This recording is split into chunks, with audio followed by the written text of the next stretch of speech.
En este documento presentamos un marco teórico y descriptivo para la enseñanza de la comprensión lectora.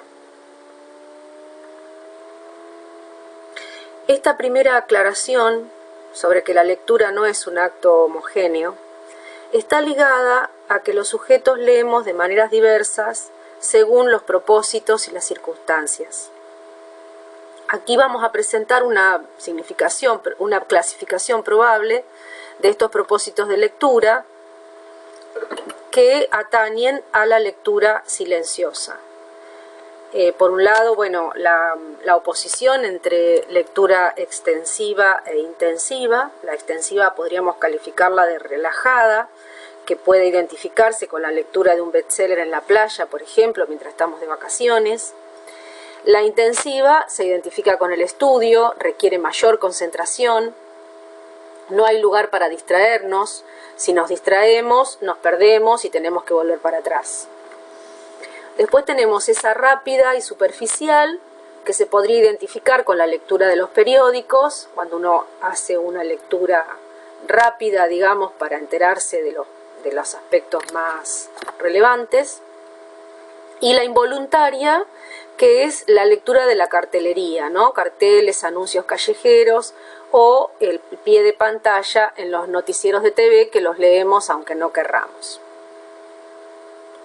Aquí hacemos una relación entre la rapidez y la comprensión.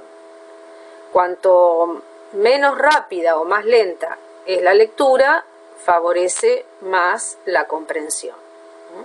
Entonces la rapidez o la lentitud es que está allí marcada en cantidad de palabras por minuto. Bueno, se establece la relación con la comprensión. Más rapidez, menos comprensión. Bueno, y ahora vamos a presentar el modelo estratégico proposicional de Van Dijk y Kinch, que apunta, digamos, o describe el proceso de la lectura comprensiva, ¿no? En la clasificación anterior diríamos esa lectura que requiere de una concentración, la lectura intensiva. El modelo presenta dos componentes: una descripción de la estructura semántica del texto y un modelo de procesamiento psico-sociolingüístico. Señalan que la comprensión opera a nivel de estructuras semánticas, que en el texto aparecen en términos de proposiciones y de relaciones de proposiciones. Esas proposiciones y relaciones entre proposiciones se retienen en la memoria operativa. El sujeto elabora una representación mental de las proposiciones, es decir, una base textual. El sujeto entonces aporta al texto, en el proceso de lectura, el conocimiento previo. Es decir, el conocimiento previo está en el lector y tienen una importancia crucial en el proceso de comprensión.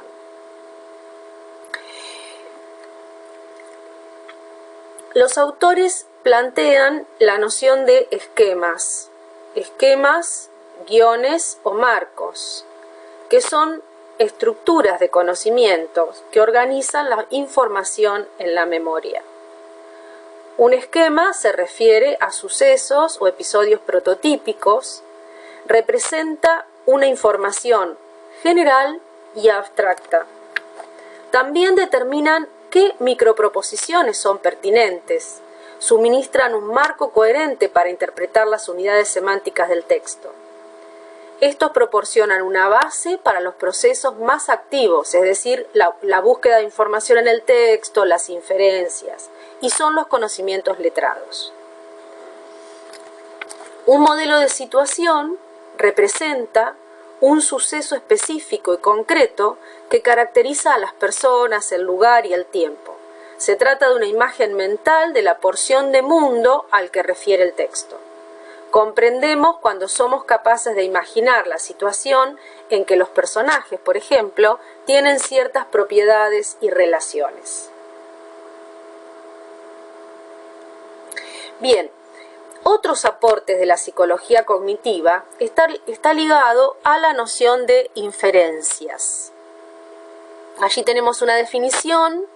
Se identifican con representaciones mentales que el lector construye al tratar de comprender el mensaje leído, sustituyendo, añadiendo, integrando o omitiendo información del texto. Otra posible definición o complementaria es que las inferencias cumplen la función de completar constructivamente el mensaje recibido mediante la adición de elementos semánticos no explícitos en ese mensaje.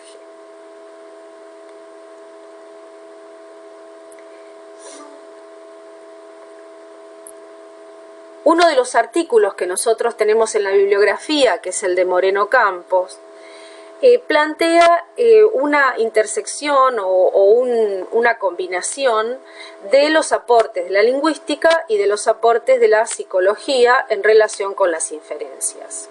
Y entonces habla de tipos de inferencias y que a nosotros nos sirven por lo menos estos tres tipos: explicaciones, predicciones y asociaciones, porque podemos vincularlas con la ocurrencia de este tipo de inferencias según el tipo de texto, ¿no? Las explicaciones estarían en el orden del por qué, en el orden de las explicaciones, y las predicciones son las hipótesis que el lector se va formulando a medida que va leyendo, por ejemplo, cuando lee un texto narrativo, ¿no? Siempre que leemos un texto narrativo vamos realizando hipótesis acerca de la continuidad de la trama. Y bueno, y las asociaciones son inferencias coocurrentes sobre propiedades o funciones de los elementos mencionados en el texto, ¿no? Por ejemplo, si una palabra se repite o si se reemplaza, etc. Entonces, esas inferencias además están clasificadas de dos maneras: las necesarias y las elaborativas.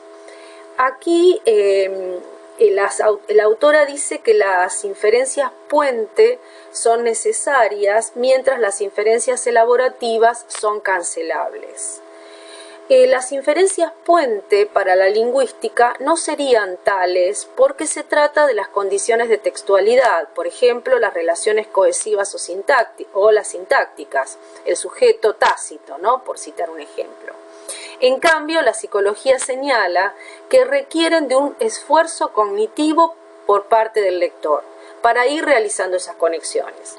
Desde el punto de vista del aprendizaje es adecuado explicitarlas, es decir, para nosotros, para las cuestiones didácticas, no está de más poner en evidencia cuáles son esas relaciones que el texto ofrece, que el texto propone.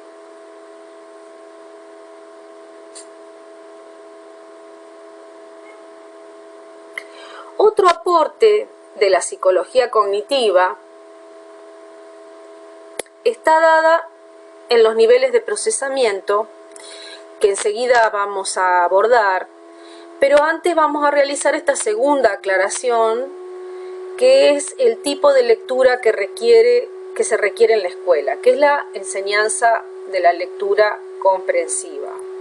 Porque, bueno, antes habíamos visto esto de las diferencias entre el tipo de lectura rápida y la intensiva y la extensiva. Bueno, la que se requiere de la enseñanza es la lectura comprensiva, intensiva, la que sirve para la vida ciudadana y los estudios superiores.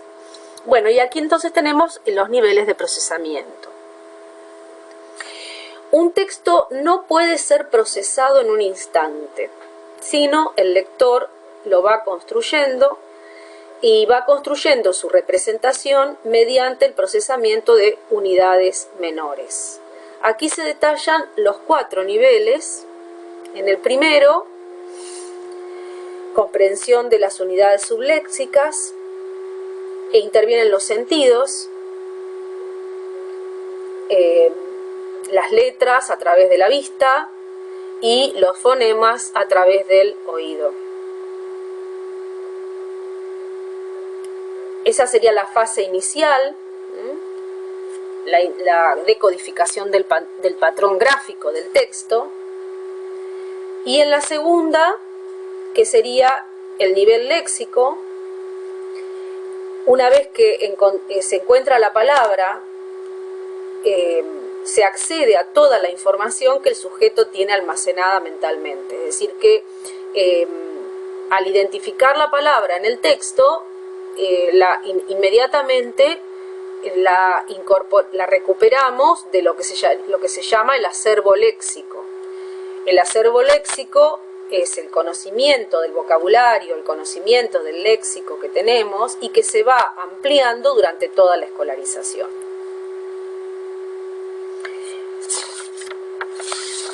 El tercer nivel es el oracional. El nivel léxico y oracional están relacionados porque las palabras cumplen determinadas funciones en la oración. En este nivel se identifican los constituyentes sintácticos de la oración y se integra la información en la oración considerada como un todo. Finalmente, en el cuarto nivel, es el nivel en el que se establecen de manera coherente y cohesiva las relaciones de las oraciones que forman el texto y se produce una percepción global del texto.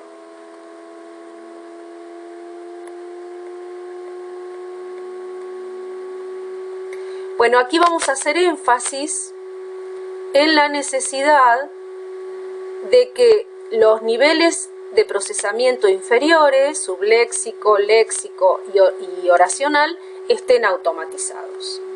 Aquí recuperamos una cita de estas autoras, Borsone y Mier. La habilidad en la lectura es el resultado de la automatización de los procesos inferiores, reconocimiento de palabras y decodificación, ya que libera recursos atencionales para destinarlos a los procesos superiores, es decir, a la comprensión.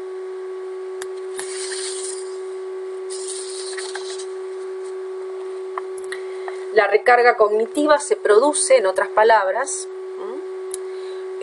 cuando justamente no están automatizados los niveles superiores. Un lector experimentado que tiene afianzadas sus habilidades de lectura distribuye equilibradamente sus recursos cognitivos para evitar justamente la sobrecarga cognitiva. Un niño o adolescente aprendiz no tiene automatizada la decodificación, si no tiene automatizada la decodificación, su comprensión va a estar resentida. Este aporte de manera gráfica lo pueden encontrar en el capítulo 1 de Alvarado y Silvestri en la página 30. Ahora vamos a pasar al segundo eje, que es el texto. Recuerden que un eje está centrado en el sujeto y el otro eje está centrado en la caracterización de los textos, según el modelo de Van Dijk-Kinch, y ellos establecen una diferencia entre texto y discurso que para nosotros es de utilidad. Ellos dicen: el texto es más abstracto que el discurso y posee estructura gramatical, estilística y retórica. El discurso es una unidad observacional, es decir, aquello que interpretamos al oír o al leer una emisión. Una gramática solo puede describir textos y entregar solo una aproximación a las verdaderas estructuras del discurso emitido. Es decir, que todas aquellas caracterizaciones o descripciones gramaticales que realicemos, las realizamos sobre la unidad texto. Y aquí entonces vamos a hablar de algunas particularidades que afectan a la lecturabilidad, es decir, a la facilidad o dificultad para leer el texto, que está relacionada con el modo en que está construido ese texto. Van Dijk-Kinch realizan un análisis descriptivo estructural del texto y reconocen varios niveles de representación semántica. Microestructura, las relaciones sintácticas y cohesivas. Macroestructura es la representación abstracta de la estructura global del significado de un texto. En ella se construyen las ideas centrales del texto en virtud de las macrorreglas. Constituye la coherencia global. Y el tercer elemento es la superestructura, representación abstracta de la estructura global que caracteriza un tipo de texto independientemente de su contenido temático. Entonces, a efectos de proceder a valorar las dificultades de los textos en los niveles de la micro y la macroestructura, algunas investigaciones aportan estas pautas para caracterizar el grado de dificultad de los textos. Y aquí tenemos entonces factores lingüísticos como el vocabulario, densidad léxica, diversidad léxica, frecuencia léxica. Y también tenemos algunos factores de tipo sintácticos, la complejidad sintáctica, la densidad proposicional.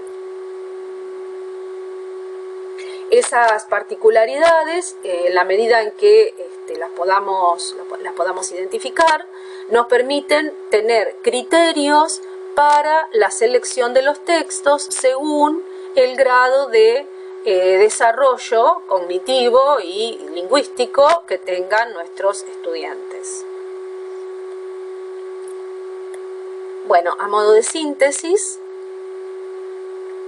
veamos estas consideraciones generales sobre la comprensión. Es un proceso interactivo. ¿Qué significa interactivo? Que hay una interacción entre el lector y el texto, que implica la elaboración de una representación mental del texto acerca del significado global y local del discurso. Es una facultad universal. ¿Qué quiere decir? Que todos los sujetos poseemos la facultad cognitiva para realizar las operaciones de lectura. No importa de dónde vengamos, de qué nivel social, la edad, etc. Todos tenemos esa facultad.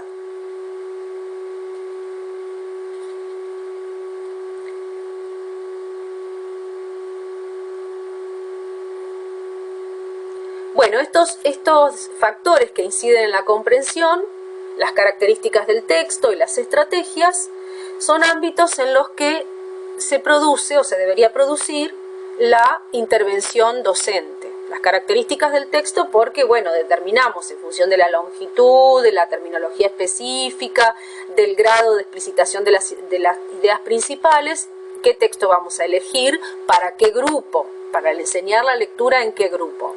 Y las estrategias, bueno, ese conjunto de actividades de regulación, ¿no?, que varían según los objetivos de la tarea y la complejidad del texto y que son enseñables, ¿no?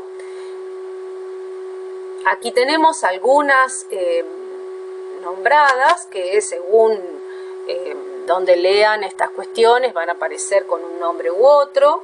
Nosotros tenemos el texto de Isabel Solé, Estrategias de lectura. Isabel Solé es profesora en la carrera de psicología en Barcelona y se dedica a enseñar a leer en su disciplina, ¿no? Entonces, por eso es que ella realiza una propuesta didáctica en 3 etapas o en 3 fases: prelectura, lectura y postlectura. Establece o sintetiza o ofrece estrategias para cada uno de esos momentos. Esta es una propuesta de acompañamiento docente de todo el proceso. Allí tenemos la síntesis de las estrategias de prelectura. Aquí tenemos las de lectura. Estas implican, digamos, un paréntesis, un intervalo en la lectura discursiva para ir haciendo intervenciones. Esto, por supuesto, se realiza de manera oral. Y aquí están las de postlectura, que allí vamos a poner en juego esta noción que tenemos de inferencias, de cómo se produce el trabajo de selección, omisión y reestructuración o construcción, que son las macrorreglas para la elaboración del resumen. Bueno, y acá tenemos control y monitoreo de posibles problemas. La palabra monitoreo también la pueden ver como metacognición. Si un lector experto, digamos, o ha logrado cierta experticia en la lectura, podemos hablar de automonitoreo, porque el sujeto ha aprendido a detectar cuáles son sus propias dificultades, ¿no? Y entonces buscar soluciones a esos obstáculos. Bueno, pues las soluciones pueden ser variadas, depende la situación y nuevamente el objetivo de lectura.